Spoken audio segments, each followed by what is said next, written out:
네, 안녕하세요. 1월 26일 아침 기도에 오신 분들을 환영합니다. 최근에 또 대전 지역에서 많은 확진자가 나온 소식을 보면서 좀 개인적으로는 좀 힘이 많이 빠지더라고요. 이제 좀 서로 마주할 수 있게 되나 이런 생각들을 했었는데 좀 마음이 좀 어려웠습니다.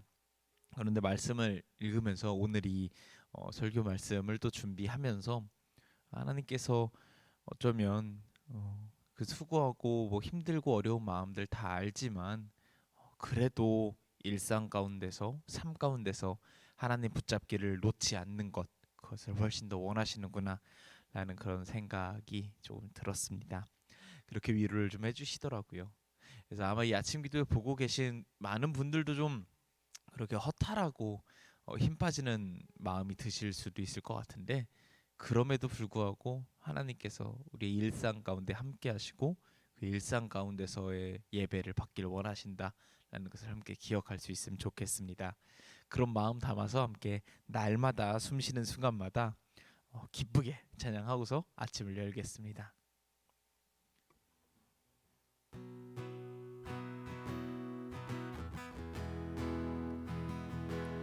날마다 숨쉬는 순간마다 내 앞에 어려운 일 보내 주님 앞에 이 몸을 맡길 때 슬픔 없네, 두려움 없네. 주님의 그 자비로운 손길 항상 좋은 것 주시도다. 사랑스레 아픔과 기쁨을, 수고와 평화와 안식을, 인생의 어려운 순간마다 주님 약속 생각해보네. 내 맘속에 믿음 잃지 않고 말씀 속에 위로를 얻네. 주님의 도우심 바라보며 모든 어려움 이기도다. 사흘러가는 순간순간마다 주님 약속 새겨봅니다.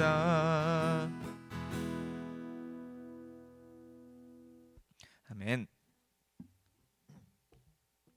네, 오늘 함께 읽으실 말씀은 출애굽기 35장 20절부터 35절입니다. 출애굽기 35장 20절부터 35절 제가 읽도록 하겠습니다. 그러자 모든 백성들은 모세 앞에서 물러갔는데 마음의 감동을 받아 그렇게 하기를 원하는 사람들은 성막과 그 모든 기구와 거룩한 옷을 만드는 데 필요한 갖가지 예물을 여호와께 가져왔다. 이와 같이 예물을 바치고 싶어하는 모든 남녀가 장식핀과 귀고리와 반지와 목걸이, 그 밖에 여러 가지 보석을 가지고 와서 바쳤으며 사람마다 여호와께 금 예물을 드렸다. 또 청색, 자색, 홍색 실과 가는 배실과 염소털과 붉게 물들인 숫 양의 가죽과 바닷소의 가죽을 가진 자도 가져왔으며 은과 놋을 가진 자도 그것을 가져다가 여호와께 예물로 드렸고 아카시아 나무를 가진 자도 다 가져와서 예물로 바쳤다. 그리고 솜씨 좋은 모든 여자들이 손수 만든 청색, 자색, 홍색 실과 가는 배실을 가져왔으며 또 마음의 감동을 받은 솜씨 좋은 여자들은 염소털로 실을 만들었다. 백성들의 지도자들은 호마노와 그 밖에 에봇과 가슴패에 물릴 보석들을 가져왔으며 향품, 등불과 거룩한 예식에 쓸 기름을 분향할 향에 필요한 감람 기름을 가져왔다. 이와 같이 예물을 바치고 싶어하는 이스라엘의 모든 남녀가 여호와께서 모세를 통하여 명령하신 것을 만들기 위해 여러 가지 물품을 가져와 여호와께 기쁜 마음으로 드렸다. 그때 모세가 이스라엘 백성에게 말하였다. 여호와께서는 유다 지파 사람 훌의 손자이며 우리의 아들인 브사르를 택하셔서 그에게 하나님의 성령을 충만하게 하시고 지혜와 총명과 지식과 여러 가지 재능을 주셔서 기술적인 도안을 하게 하며 금과 은과 놋을 가지고 그 도안대로 만들게 하시고 또 보석을 깎아 물리며 나무를 조각하고 그 밖에 여러 가지 정교한 일을 하도록 하셨습니다. 여호와께서는 또 그와 단지파 사람 아히사막의 아들 오홀리압에게 다른 사람을 가르칠 수 있는 능력을 주셨으며 그들에게 조각하고 도안하며 청색, 자색, 홍색 실과 가는 배실로 짜고 수놓는 여러 가지 재능을 주셔서 모든 정교한 일을 하게 하셨습니다. 아멘. 예, 오늘의 본문에 대한 이해를 하기에 있어서는 먼저 35장 출애굽기 35장부터 39장까지의 전체적인 내용을 좀 머릿속에 그리셔야 이해하기 좀 더 편하실 것 같은데요. 왜 그러냐면 사실 그 앞에 읽었던 내용들과 어제부터 읽게 된 이 35장부터 39장까지의 내용이 마치 내가 성경을 잘못 폈나 싶을 정도로 똑같은 내용이 나옵니다. 이건 그렇기 때문에 읽다 보면 이거 뭐 한번 읽었던 내용인 것 같고 왜 이게 또 나오나 싶으실 수도 있는데 그거에 대한 설명을 먼저 좀 드리자면 앞부분에 있어서는 모세가 하나님께 만드는 방법에 대해서 배운 장면입니다. 그래서 백성들에게 우리가 뭐 성막이나 성막 안에 들어갈 여러 가지 성물들이나 또 성막에서 제사를 드릴 제사장의 옷을 지을 때 이렇게 지으라고 하신다라고 알려준 부분들이 이제 앞부분이었다면 이 뒷부분 35장부터 39장에서는 이제 어떻게 만들자 실제로 만들기 시행하는 그런 장면들이 나타나고 있는 것입니다. 그래서 만들기 시작하는 데 있어서 어제 이제 안식일 규례를 지키면서 마음가짐을 잡았고 오늘 본문과 내일 본문까지 이제 성막과 성물 제사장 옷의 어떤 그 재료가 되는 예물들을 백성들이 가지고 오고요. 그리고 36장 후반부부터 이제 진짜 뚝딱뚝딱 만들기 시작하는 것입니다. 그런데 오늘 본문 또 내일 본문까지 이어지는 내용들을 쭉 읽다 보면 어떤 생각이 드냐면 하나님 예물을 진짜 좋아하시네 라는 생각이 듭니다. 사실 이제 저희야 하나님을 좋아하니까 하나님의 마음을 이해하려고 하니까 하나님 예물을 참 좋아하시는구나 정도로 끝나지만 하나님께 대한 부정적인 생각이 조금이라도 있는 사람들은 오늘 본문과 내일 본문을 보면서 야 하나님 예물 되게 밝히네 라는 생각이 들 수도 있습니다. 실제로 오늘과 특히 내일 본문 같은 경우는 이제 예물을 자진해서 너무 많이 가져와서 모세가 못 가져오게 말렸다라는 내용까지 담겨져 있거든요. 그래서 오늘 본문과 내일 본문을 좀 악용하는 어떤 목회자 분들은 이걸 가지고 우리가 헌금을 뭐 많이 해야 된다라는 식의 어떤 설교로 좀 잘못 그릇되게 사용되기도 합니다. 뭐 물론 이런 본문을 가지고서 하나님께 내가 나의 마음을 담아서 헌금 혹은 예물을 좀 드릴 필요가 있구나라는 생각이 들 수도 있습니다. 그런데 아무리 읽어봐도 그게 주 목적인 본문은 아닌 것 같습니다. 무엇을 근거로 그걸 알 수 있냐면 내일 본문에 보면 이제 백성들이 예물을 많이 가지고 오는데 너무 많이 가지고 오니까 성막과 성물을 또 제사장 옷을 다 만들고 나서도 남을 것 같으니까 멈추게 합니다. 지금 오늘 본문 후반부와 내일 본문에서도 계속 나타나는데 분명히 지도자들이 세워졌습니다. 책임자들, 리더들이 세워진 겁니다. 이 성막을 만드는 데 있어서 말이죠. 그런데 사실 많이 들어오면 좀 남겨 먹을 수도 있지 않겠습니까? 그런데 이들은 그런 마음이 없는 것입니다. 뭐 남겨 먹을 생각도 없는 거고 헌금이 많이 필요한 것도 아니고 딱 만드는데 필요한 것만 지금 필요한 상황인 것입니다. 지금 모두의 마음이 좋은 겁니다. 예물을 가지고 오는 백성들의 마음도 좋고 그걸 받아서 사용하는 이 리더진들의 마음도 굉장히 온전히 하나님만을 위한 그런 모양새인 것입니다. 이런 본문을 가지고서 헌금을 많이 해야 됩니다. 교회에 예물을 많이 가져오십시오. 하나님이 이렇게 자원하는 마음을 원하시지 않습니까? 이런 식으로 해석을 한다면 이건 조금 성경 속에 있는 내용을 곡해하는 것이다 라는 생각이 들었습니다. 그렇다면 오늘 본문을 좀 더 바람직하게 해석하는 방식은 무엇일까요? 저는 변화에 초점을 두는 것이 중요하다라는 생각이 들었습니다. 그것이 무슨 말이냐면 사실 오늘 예물을 가지고 오는 요 목록들을 봤을 때 굉장히 특별한 걸 가져오지는 않습니다. 사실 저희가 이제 그냥 성경을 보면서 예물을 가지고 왔다라고 하니까 또 막 금이고 귀걸이고 장신구고 하니까 저희 머릿속에는 막 대단히 막 반짝반짝하고 황금 막 이만큼 쌓여 있을 것 같고 이런 생각이 들지 않습니까? 그런데 보면 대단히 특별한 걸 가지고 온 게 아니라 내 귀에 꽂혀 있던 귀걸이 뽑아서 갖다 낸 거고 내 목에 껴 있던 목걸이 뽑아서 가지고 온 거고 뭐 별거 없습니다. 기름, 뭐 아카시아 나무 조각, 뭐 실 몇 개, 뭐 이렇게 가지고 오는 겁니다. 이게 무슨 말이냐면 아까 제가 변화에 초점을 두고 읽는 것이 바람직하다고 말씀을 드린 게 지금 이 백성들이 자신의 일상 속에 있던 것들을 가지고 하나님 앞에 나아왔는데 그게 하나님의 특별한 성막으로 바뀌는 과정을 저희가 보고 있는 것입니다.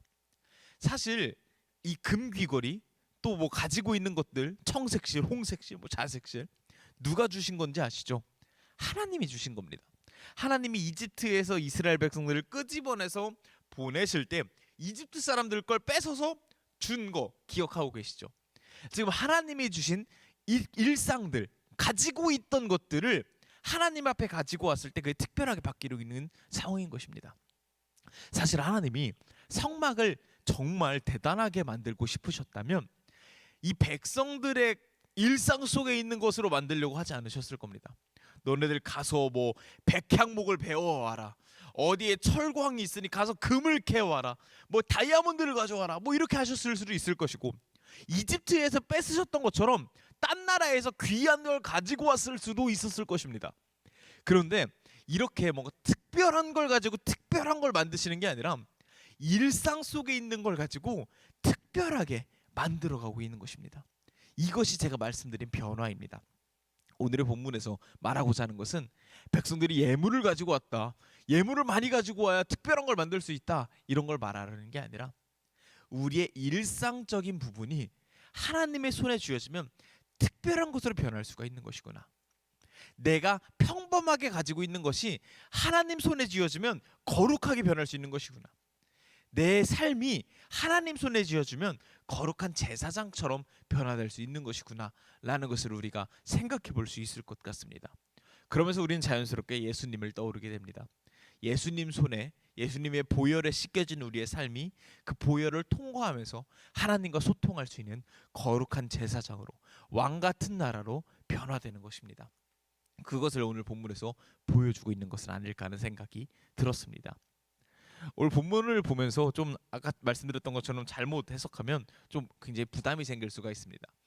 이 코로나 기간에 정말 힘들고 모두가 힘들지 않습니까? 이런 상황에 또 예물에 대한 얘기? 와, 도대체 뭘 어떻게 하라는 거지?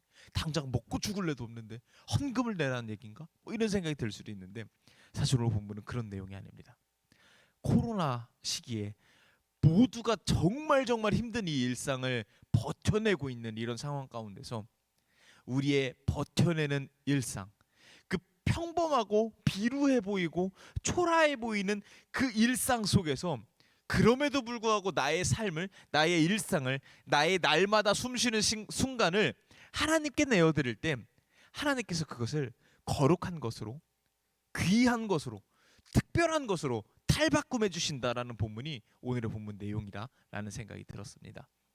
우리의 평범한 삶, 우리의 때로는 초라해 보이는 삶, 때로는 비루해 보이는 삶, 이런 나의 일상들, 나의 어떤 평범한 어떤 날마다 숨쉬는 순간들을 하나님의 손에 내어드릴 때 하나님께서 그것을 잘 요리해서 멋진 요리로, 특별한 일상으로, 특별한 나날로, 거룩한 하나님께 드려드릴 예배로 받아주실 줄 믿습니다.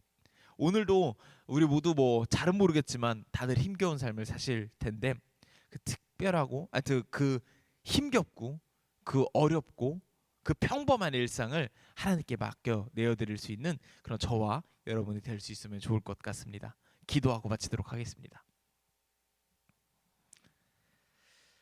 하나님, 아까 찬양 불렀던 것처럼 날마다 숨쉬는 순간들마다 내 앞에 어려운 일이 닥쳐옵니다. 그런데 주님 앞에 이 몸을 맡길 때 슬픔도 두려움도 없어질 줄 믿습니다. 이스라엘 백성들이 하나님의 성막을 짓겠다고 내어 바친 자신의 일상 속의 물건들, 평범한 물건들을 예물로 드렸던 것처럼 나도 힘들고 어렵고 평범해 보이는 나의 비루한 일상을 하나님께 예물로 드립니다. 하나님께 예배로 드립니다. 받아주시고 나의 삶을 사용하셔서 하나님께서 받으실 귀하고 거룩한 성막으로 성소로 만들어 주시옵소서. 하나님께서 빚어 주시옵소서. 감사합니다. 예수님의 이름으로 기도드렸습니다. 아멘.